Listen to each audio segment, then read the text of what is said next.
Hi friends, welcome back to our channel. இன்னைக்கு நம்ம என்ன பார்க்க போறதுன்னா ஒரு அழகான ஒரு பிரீமியம் சில்வர் தான் பார்க்க போறோம். இதுலயே வந்து பாத்தீங்கன்னா மார்க்கெட்ல ரொம்ப சீப்பான குவாலிட்டில வருது. அதனால தயவு செய்து யாரும் வாங்கிராதீங்க. ஏன்னா குவாலிட்டி வந்து கண்டிப்பா அது வந்து ஃபினிஷிங் இருக்காது, மீட்டர் கம்மியா இருக்கும். இப்போ நம்ம ஒன் டே ஆஃபர் கேள்விப்பட்டிருப்பீங்க. ஆனா 1 hour ஆஃபர் இப்பதான் நீங்க கேள்விப்படுறீங்க.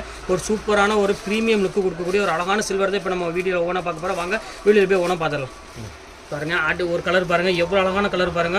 ஸோ பியூட்டிஃபுல்லான ஒரு அழகான சில்வர் கலர் தான் பார்க்க போகிறோம். எவ்வளோ அழகாக இருக்கு பாருங்க, சூப்பரான கலரு. அடுத்த கலர் காமிக்கிறேன் பாருங்க, எவ்வளோ அழகாக இருக்கு பாருங்க. ரேட் வந்து பார்த்தீங்கன்னா ஜஸ்ட் வந்து 895 போட்டு தரேன். இது வந்து பார்த்தீங்கன்னா 1 hour ஆஃபர் மட்டும்தான். கண்டிப்பாக வேணும்னு டக்கு ஸ்க்ரீன்ஷாட் புக் பண்ணிக்கோங்க. ஷிப்பிங் வந்து பார்த்தீங்கன்னா வரும் உங்களுக்கு 50 ரூபா தான் ஷிப்பிங் வரும். பாருங்க எவ்வளோ அழகாக இருக்கு பாருங்க. இதோட ஃபினிஷிங் உங்களுக்கு பார்த்தாலே தெரியும், ஷைனிங் பார்த்தாலே தெரியும். அவ்வளோ ஒரு அழகான ஒரு க்யூட்டான ஒரு கலர் காம்பினேஷன் இது எல்லாமே. அடுத்த கலர் காமிக்க பாருங்க, நல்ல ஒரு அழகான ஒரு கோல்கா பிங்க் கலரு. பாருங்க எப்படி இருக்கு பாருங்க, சூப்பர் கலர், கண்டிப்பாக மிஸ் பண்ணி வேண்டாம். அடுத்த கலர் பாருங்க, ஒரு அழகான ஒரு க்யூட்டான ஒரு எல்லோ கலரு. கிட்டத்தட்ட இதில் வந்து பார்த்தீங்கன்னா 5 கலர் இருக்குது. இது ஒரு கலர் இருக்குது. அடுத்த கலர் பாருங்க. இதில் எது வேணுமோ ஸ்க்ரீன்ஷாட் எடுத்து தாராளமாக புக் பண்ணிக்கோங்க. ஓகே, நெக்ஸ்ட் வீடியோவில் பார்க்கலாம்.